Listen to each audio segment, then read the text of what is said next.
il y a guérir certaines blessures du corps ou de l'âme. Il y a revenir à la présence permanente, s'éveiller à qui nous sommes, s'installer dans cet espace de la présence, oui. Mais je suis très habitée depuis plusieurs mois par quelque chose qui est encore un peu plus vaste que ça, et qui est qu'est-ce qu'on fait là? Qu'est-ce qu'on fait là avec ce truc qu'on appelle un corps, qui parfois fonctionne bien, mais parfois non. Tout un truc émotionnel qui parfois est très très chouette, mais parfois non. Avec un mental qui nous en fait voir de toutes les couleurs, mais qui est aussi une pure merveille. Donc toute la notion du voyage de l'âme sur Terre, qui est la raison de cette incarnation. On n'est pas là par hasard, nous sommes là parce que notre âme a choisi de s'incarner à cette période, dans ces conditions qui sont celles de vos parents, des proches que vous rencontrez. Pour la plupart, les relations importantes étaient prévues par vous et par ces personnes importantes, notamment compagnons, compagnes de vie, les enfants, les grands amis. Pour la plupart, ça a été planifié à l'avance. Et on est venu vraiment comme expérimenter et vivre quelque chose. Et au niveau de l'âme,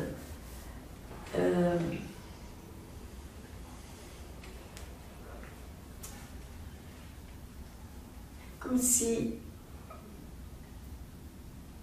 l'essentiel pour l'âme, c'est juste d'en faire l'expérience.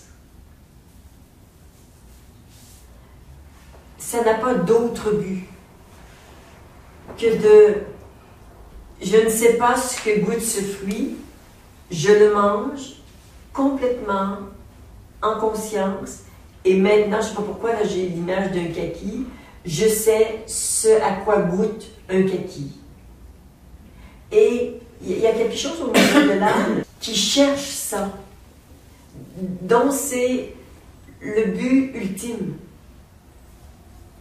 Et j'aime bien utiliser mon vieux iPod qui sert encore à ça.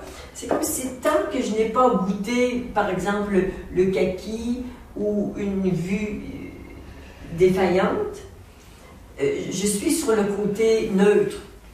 Et puis quand je l'ai expérimenté, crac, c'est expérimenté, je l'ai goûté, je le sais intérieurement, mais par l'expérience.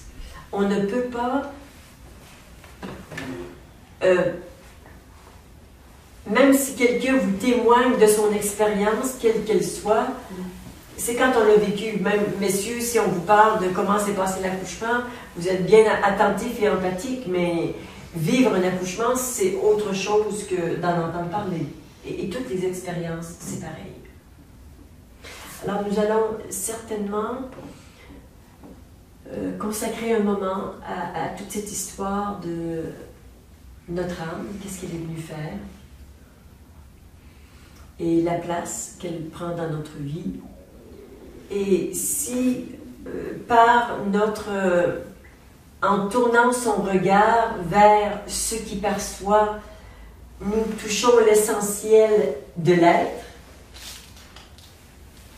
et l'être, c'est le même pour tout le monde, il y en a juste un. On pourrait décrire les principaux attributs de être comme étant vide, silencieux et immobile. C'est pareil pour tout le monde. Il n'y a pas deux silences, il y a le silence. Ce qui est personnel, ce qui est individuel, ce qui est très beau, ce sont les mots qui sortent du silence. Tes mots à toi, c'est ta musique à toi, c'est ta musique. Donc, c'est dans l'expression, l'individualité est unique et c'est absolument magnifique. Et puis, quand tout se résorbe, on revient au silence et là, il n'y a plus rien. Et donc, ce vide conscient est un. On va dire c'est le vide je suis ou le vide de la conscience. Nous verrons la différence un petit peu entre les deux. Et puis, il y a cette empreinte individuelle qui est par ailleurs divine, mais individuelle et qui s'exprime dans la manifestation, qui est l'empreinte de mon âme. Et chaque âme est différente. Chaque âme a un nombre différent d'expériences faites, ce qu'on appelle parfois une jeune âme, c'est que ça n'a pas beaucoup vécu et ça se sent très souvent, on le sent. Et puis les vieilles âmes, ce sont des âmes qui ont beaucoup vécu d'expériences. Et bien sûr, on ne parle pas uniquement d'expériences vécues sur Terre, mais aussi d'expériences vécues sur d'autres plans de conscience, où on n'a pas notamment besoin de corps, ou que les corps sont différents. Il y a, quand on sort de ce petit village qu'est la Terre, et qu'on commence à s'intéresser un petit peu à ce qui se passe ailleurs, on voit que c'est vaste et que la diversité des expériences possibles pour un être, et là quand je dis un être, je pourrais dire une âme, mais quand on dit un être, c'est un être en particulier. Donc cette diversité d'expériences, c'est absolument magnifique et énorme, énorme. J'ai envie de dire également que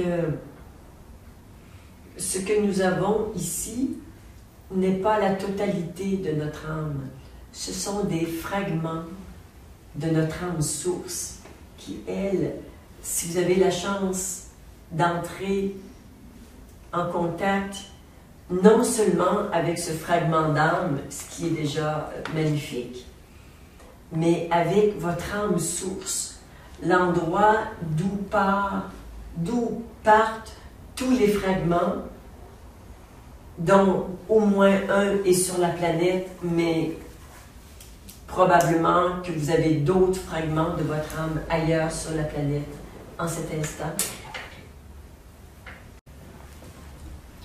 Moi, j'en ai un, là, il est à Boston ce matin. Il voyage entre Boston et Chicago, donc il est à Boston ce matin, et à Lima, au Pérou. Ce sont deux hommes, deux corps masculins. Alors, sur la planète, nous avons plusieurs fragments de notre âme en même temps qui sont interreliés. Donc, les expériences des uns enrichissent les autres. Et puis, nous avons aussi des fragments de notre âme sur d'autres plans de conscience. On peut en avoir sur Vénus, Neptune, Jupiter, Orion, Sirius. Bon, certainement au moins dans la Voie lactée.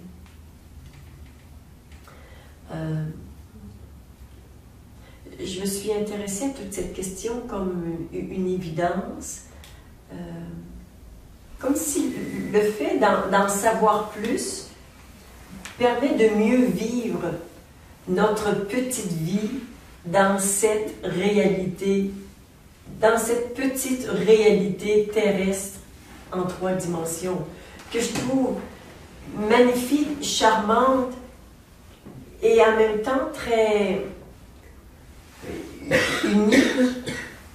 Oh, je dirais un petit peu réduit, mais j'ai fait le choix de venir ici, donc il y a tout ce qui est petit dans cette expérience, il y a tout ce qui est immense et géant aussi dans cette expérience, donc tout ça va ensemble. Et plusieurs parmi vous savent que je me suis arrêtée de donner des stages pendant 6 mois. Cette évidence s'est imposée à moi comme un besoin de retourner vers moi, d'aller à l'essentiel, encore une fois, de renaître à moi-même. Encore une fois, on n'arrête pas de renaître bon, je dirais peut-être à chaque instant, mais il y a aussi des renaissances qui sont un petit peu plus importantes.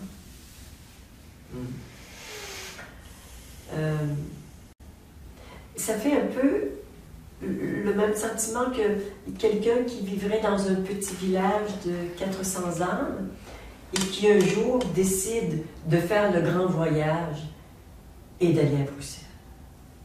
Et là, il va rencontrer la grande ville, la circulation, la pollution, mais aussi toute la culture, toute la beauté. Tu vois, combien on se sent grandi et différent de l'intérieur par le simple fait de connaître d'autres espaces. Et après Bruxelles, cette personne pourrait bien oser prendre le train et aller jusqu'à Paris, l'immense Paris, peut-être prendre un vol pour New York tant qu'à être fou et à prendre des risques, tu vois. Mais juste aller découvrir d'autres espaces, c'est pas pour aller y vivre, mais c'est pour connaître comment d'autres êtres vivent, de mesurer la différence avec nous et de revenir enrichi de tout ça. Et comme de vivre avec plus de conscience, plus de maturité, plus d'ouverture, plus de tout ce que vous voudrez. J'ai envie de partager ça avec vous.